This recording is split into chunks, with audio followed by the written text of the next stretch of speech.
मैं शिजू हूं और मैं कनाडा से हूं। आज का टॉपिक है तेल के बारे में। और जिस ईरान की बात हो रही है वह अब अमेरिका की कस्टडी में है। जब ऐसा हो जाता है तो तेल से जुड़ी वैश्विक अर्थव्यवस्था और अमेरिका का इसमें क्या रोल है, इसी के बारे में बात करेंगे। इससे उनका एक बड़ा स्रोत बदल जाएगा। इस बारे में पहले ही कई लोग बात कर चुके हैं। अब रस्सा पलावी यानी ईरान के नए राष्ट्रपति बनने जा रहे व्यक्ति ने भी इस बारे में बयान दिया है।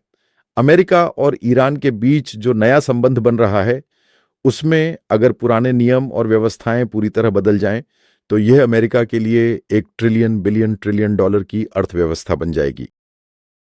इस बारे में शिचू का क्या कहना है? जी हाँ, खैर वैसे भी एक बार फिर से रेड सी की बात करते हैं। रिक्कुम ईरान, ईरान का मामला है, ऐसा कहना कोई अचरज की बात नहीं है। जैसा उम्मीद की गई थी, वैसे ही इज़राइल और अमेरिका ने हमला किया और इसमें एक तरह की खुशी भी है कि यह सच में एक तथ्य है। यह थोड़ा और गंभीर भी है। ये धार्मिक नेता खुद को श्रेष्ठ मानते थे और इस व्यक्ति की मृत्यु को एक हद तक राहत देने वाला माना जा सकता है, क्योंकि इससे युद्ध आगे नहीं बढ़ेगा। इसी वजह से बहुत सारे आम लोग मुश्किल में नहीं पड़ेंगे और यही सबसे बड़ा मुद्दा है, ऐसा कहा जा सकता है। मुझे इसमें थोड़ा संदेह भी है। ये जो आगे बढ़ रहा है, इसे जितना जल्दी हो सके समाप्त करना चाहिए। लेकिन अगर यह आगे बढ़ता रहा तो फिर से वही डरावना विषय सामने आएगा। ये मेरी व्यक्तिगत राय है और मैं दो बातें कहना चाहता हूं। पहली बात, अमेरिका के पास एक ताकत है। जब अमेरिका की ताकत की बात आती है तो मैं कह सकता हूं कि अमेरिका उसे दिखाता भी है। लेकिन अब अमेरिका को जो समस्या सामने आने वाली है वह है मिड टर्म इलेक्शन। ट्रंप को भी इसी समस्या का सामना करना पड़ेगा। इस नवंबर में होने वाले मिड टर्म इलेक्शन में अगर कांग्रेस सफल नहीं होती है तो उन्हें इसका एहसास जरूर होगा या फिर उन्हें इसका सामना करना पड़ेगा। अगर सैम की योजना के अनुसार सब कुछ होता है तो रिपब्लिकन पार्टी आगे बढ़ेगी और अमेरिका के लिए एक सुनहरा युग आएगा। हालांकि इसमें एक दुखद पहलू भी होगा। फिर अभी जो ये मिसाइल हमला हुआ है,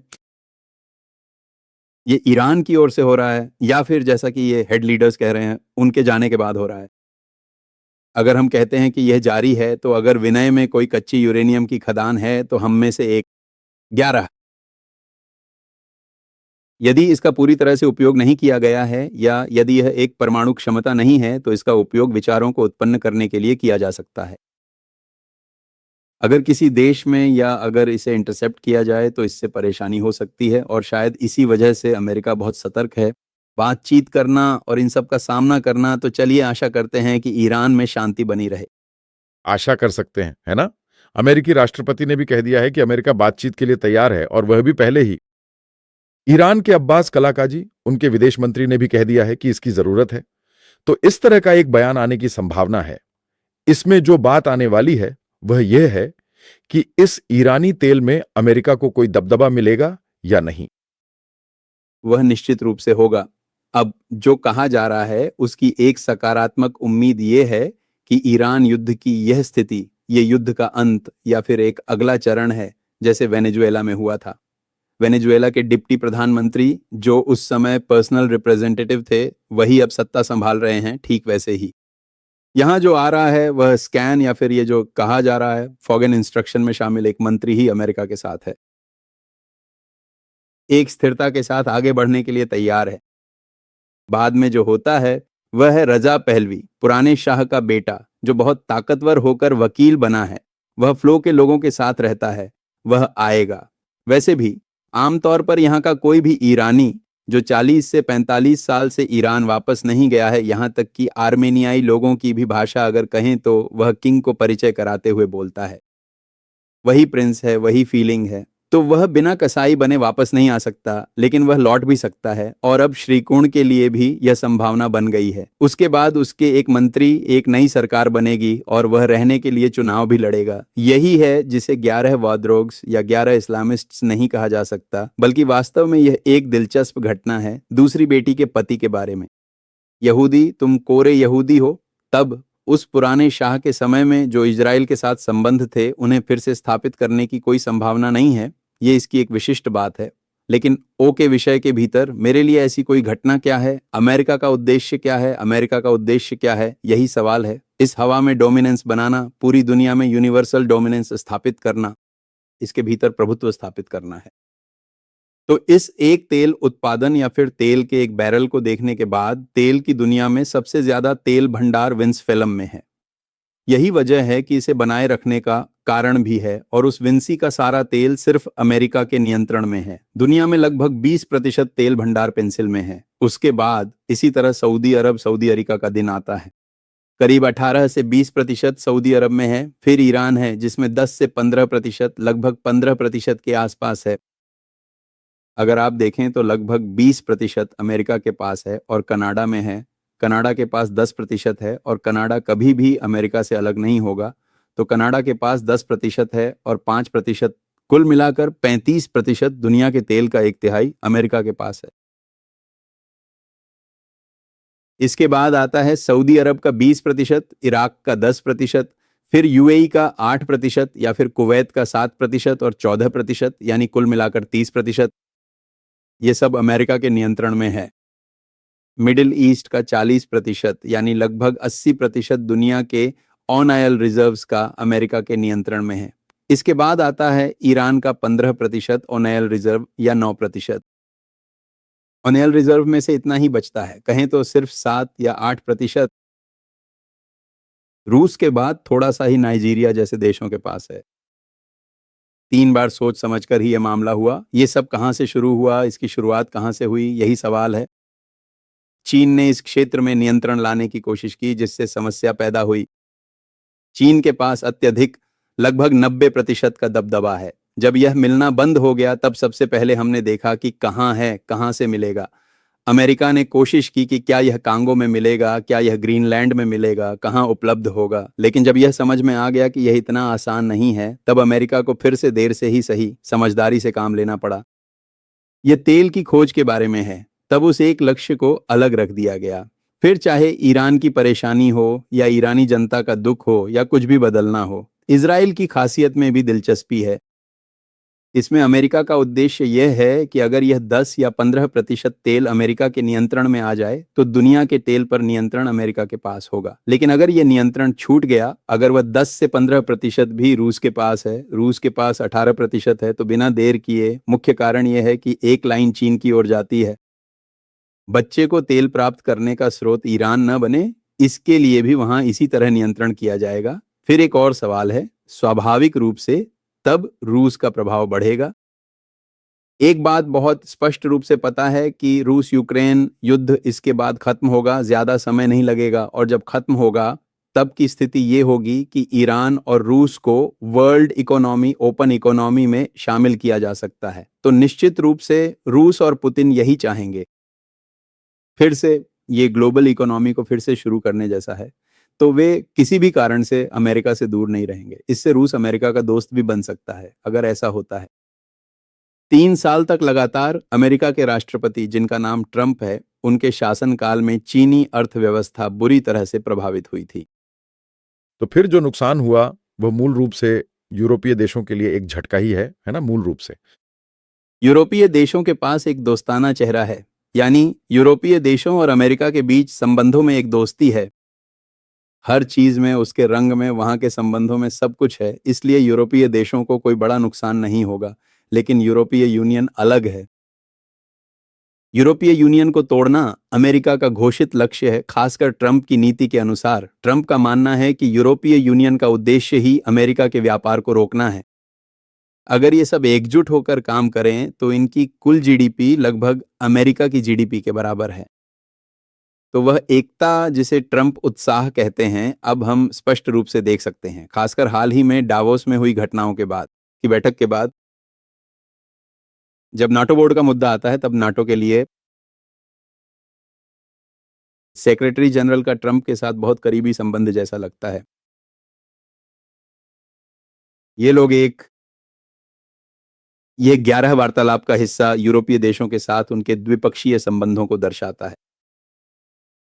यानी अमेरिका के साथ जुड़े हुए देशों के साथ उनके संबंध और अमेरिका के साथ न जुड़े हुए देशों के साथ उनके संबंध, ये दोनों अलग अलग हैं।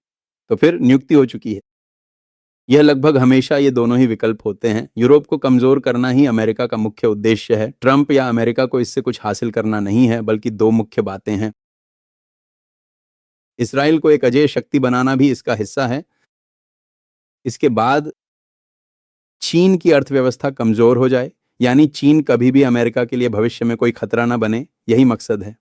अमेरिका की अर्थव्यवस्था के करीब भी ना आ सके, इसके पीछे भी एक कारण है। ये सिर्फ ईर्ष्या या दिखावे के लिए नहीं है, बल्कि चीनी अर्थव्यवस्था कभी भी अमेरिका के लिए असली चुनौती नहीं रही है। एक वैश्विक अर्थव्यवस्था की ओर बढ़ना। फुल्ड अकाउंट के जरिए चीन ने दुनिया को चकमा देकर 20 सालों में इतनी ताकत हासिल की है। यानी जब हम कहते हैं कि उन्होंने $2 ट्रिलियन की जीडीपी से $20 ट्रिलियन तक 20 सालों में विकास किया, तो यह मॉनिटरिंग के नजरिए से बहुत स्पष्ट है। अगर हम चाहें तो बात कर सकते हैं कि उनकी अर्थव्यवस्था कैसे काम करती है। फिर इसमें कुछ प्रॉपर्टी डिफेक्ट्स भी हैं। दुनिया जानती थी कि यही एथिकल प्रैक्टिस है और दुनिया को इसका सामना करने में डर भी था, लेकिन ट्रंप ने इसका सामना किया और आगे भी करेंगे। चीनी अर्थव्यवस्था 2-3 सालों में गंभीर झटके झेलेगी। शी जिनपिंग का भविष्य क्या होगा, यह भी उसी तरह है जैसे एक समय में खुमैनी ने अनुभव किया था। लेकिन हो सकता है कि 13 साल के भीतर फिर से बात करनी पड़े। यह उसकी एक व्यक्तिगत बात है। अगर ये बताई गई योजनाएं और रणनीतियां इसी तरह आगे बढ़ती रहीं, तो यह चीन के लिए बहुत बड़ा झटका होगा, है ना? अगर आप सोचते हैं कि चीनी लोग इस पर ध्यान दे रहे हैं और पूछ रहे हैं कि क्या ऐसा होगा, तो चीनी राष्ट्रपति या तो देश छोड़ देंगे, जेल जाएंगे, आत्महत्या करेंगे या किसी तरह सफल होंगे। अगर आप सोचते हैं कि यह एक स्टाइल बन जाएगा, तो आपको समझना चाहिए कि चीन को इस चुनौती का सामना कैसे करना पड़ रहा है। चीन अमेरिका के साथ टकराव के लिए तैयार नहीं है। 3 साल बाद अगर वह शांत होकर बैठ जाए तो काफी है। अगर ये सोचें कि ट्रंप का समय खत्म होने के बाद फिर से लौट सकते हैं, तो ऐसा नहीं है कि अमेरिका पीछे हट जाएगा। अगर चीन भी इसमें शामिल नहीं होता है, तो अमेरिका ताइवान के मामले में आगे बढ़ेगा, ताइवान को अपने तरीके से संभालने की कोशिश करेगा। तब चीन के लिए हस्तक्षेप किए बिना रहना संभव नहीं होगा और चीन को अगली लड़ाई की ओर खींचा जाएगा। तो अगर हाल ही में या उस क्षेत्र में ऐसा होता है, तो जापान और कोरिया भी सब मिलकर एक ही पक्ष में होंगे। यही है अमेरिका की स्थिति भी। एक बार सोचकर बदलें। अभी हाल ही में हमने जिस हेक्सागन अलायंस के बारे में सुना, जैसे पेंटागन है, वैसे ही एक नया अलायंस बन रहा है और इसमें नेतृत्व की भूमिका निभाने वाले इस व्यक्ति के लिए यह बहुत खुशी की बात है। नरेंद्र मोदी की यात्रा और भारत ने भी इसमें रुचि दिखाई है। इसमें ग्रीस से लेकर बाकी देशों तक के लोग शामिल हैं। मैंने जितना भी कहा, ग्रीस और साइप्रस से शुरू होकर नीचे तक आकर अब भारत एक मुख्य पक्ष है। साथ ही एशियाई देश, मिडिल ईस्ट के देश और अफ्रीकी देश भी इसमें शामिल हैं। अगर हम इसकी दिलचस्प इतिहास की ओर देखें, तो ये वाकई देखने लायक है। ये एक साम्राज्य था। 767वीं सदी में दुनिया पर राज करने वाला यह तुर्की साम्राज्य, जिसे हम आज तुर्की कहते हैं, उस समय का कॉन्स्टेंटिनोपल था। 1450 में, यानी भारत में वास्को डी गामा के आने से लगभग 50 साल पहले, कॉन्स्टेंटिनोपल को मोहम्मद द्वितीय ने जीत लिया था, जिसे मोहम्मद दी कॉन्करर कहा जाता है। सुल्तान ने इसे जीतकर अपने अधीन कर लिया और 14वीं सदी से लेकर लगभग 600 वर्षों तक इस्लामिक साम्राज्य ने पूरे क्षेत्र पर शासन किया। इसका पतन 20वीं सदी की शुरुआत में हुआ, जब फ्रांसीसी और अन्य शक्तियों ने हस्तक्षेप किया और फिर से इजराइल की स्थापना करने का इतिहास सामने आया। उसी तरह से ये वही है जो हिंस कह रहे हैं।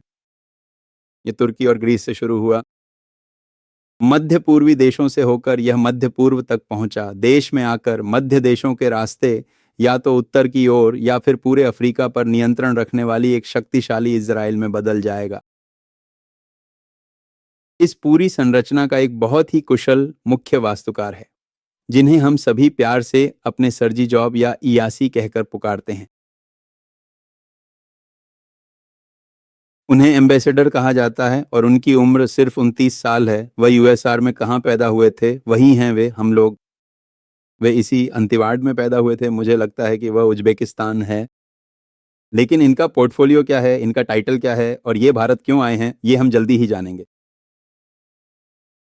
ये स्पेशल एनवॉय हैं, है ना? ये यूएसआर के स्पेशल एनवॉय हैं साउथ एशियन सेंट्रलाइजेशन अफेयर्स के लिए। दक्षिण एशिया को संदेश देने के लिए ही इन्हें भेजा गया है। तो ये जो कहा जा रहा है वह सिर्फ भारत के लिए ही है।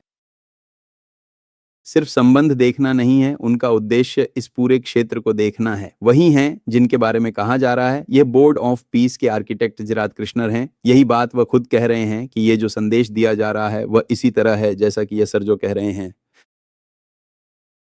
तो अमेरिका, तुम क्या कर रहे हो? हम जिस दुनिया की ओर बढ़ रहे हैं वह निकट भविष्य है जिसे हम देखने जा रहे हैं। अमेरिका के साथ मिलकर एशियाई, अफ्रीकी और मिडिल ईस्ट के देशों को नियंत्रित करने का काम इजराइल भी करेगा। इसमें भारत की एक महत्वपूर्ण भूमिका है। भारत के लिए सबसे बड़ी भूमिका जनशक्ति की है और आर्थिक भूमिका भी है। भारत की सिर्फ जनशक्ति ही नहीं, बल्कि असल में जब हम भारतीयों की बात करते हैं तो वह बहुत स्पष्ट रूप से सामने आता है। दुनिया भारत को पाकिस्तान या अन्य किसी इस्लामिक देश की तरह नहीं देखती है। ये सिर्फ धर्म की बात नहीं है, बल्कि इजराइल के साथ संबंधों की भी बात है। भारत के पास बड़ी जनसंख्या है, मिलिट्री है और विकास की पूरी संभावना भी है, लेकिन फिर भी अगर हम एक सीमा से ऊपर जाकर देखें तो ये जो कुछ भी हो रहा है उसे हम पहले से अनुमान लगा सकते थे। फिर भी आज इजराइल की स्थिति, इजराइल के नीचे इजराइल को जो दिशा मिल रही है वह एक हिंदू दृष्टिकोण से है। नेतृत्व के स्तर पर भारत केवल दूसरे स्तर पर ही है। नहीं तो अगर हमने उन ऑपरेशनों में या पाकिस्तान के साथ उस संघर्ष में हस्तक्षेप नहीं किया होता तो इजराइल की जगह इजराइल के दूसरे स्थान पर भारत की मदद करनी पड़ती। नहीं, क्या मैं एक बार फिर से इसे अच्छी तरह तैयार कर सकता हूं? भारत कर सकता है, लेकिन फिर भी सोचिए, जब हम व्हाइट हाउस जा रहे होते हैं, जैसे कि पिछले दिन हमने जो भीड़ देखी उसे देखने जा रहे होते हैं, तो वह एक भव्य दृश्य होता है। यानी उस दिन मोदी बहुत बड़े थे। भीड़ से भरा वह हॉल जिसमें मोदी ने ट्रंप को वह हक दिया, उसके अंदर कुछ खास था। एक आर्टिफिशियल 111, एक नैसर्गिक नहीं बल्कि एक कृत्रिम संबंध बन गया। ऐसा ही एक हक पोज था, क्योंकि हम कभी भी उसे बिगाड़कर तुरंत रिपेयर करने के लिए तैयार नहीं होते, और मैं यह नहीं कह रहा कि भारत ने उसे रिपेयर करना जान लिया है। मोदी को भी वह पता नहीं था, उसके बाद जो कुछ भी हुआ वह सब खत्म हो सकता है। यही मेरी एक दृष्टि है। पेंट वगैरह। अब हमारे पास ये टॉपिक है, तो भारत अभी इजराइल, अमेरिका, इन सब के बीच इस ऑनेल मार्केट की वजह से बार बार रुकावटें आ रही हैं। हार्मोन सिविट को भी रोका जा रहा है। 2 शिप्स, मतलब ऑनेल वेसल्स को ले जाया जा रहा था, उन पर फायर किया गया। अब ऑनेल की कीमतें बढ़ नहीं रही हैं। यह अच्छी बात है। जब भी युद्ध होता है, कमोडिटी मार्केट में हमेशा एक बदलाव आता है। कमोडिटी से मतलब है जो हम गोल्ड, सिल्वर जैसी इन्वेस्टमेंट करेंसीज देखते हैं, वे सब इसमें शामिल हैं। इसमें सिर्फ एक ही आर्थिक सिद्धांत लागू होता है, और ऑनेल वगैरह भी इसका हिस्सा है। अभी लगभग ऑनेल डॉलर प्रति बैरल के हिसाब से है, यही मार्केट में चल रहा है। तो हमें इसे देखना चाहिए। कोविड के समय में इस ऑनेल की कीमत बहुत ज्यादा थी, लगभग 40 से 42 डॉलर प्रति बैरल तक पहुंच गई थी। यानी कोविड महामारी के दौरान उसके बाद इसमें एक वापसी आई, क्योंकि लगभग यह फिर से नई ऊंचाइयों तक पहुंच गया था।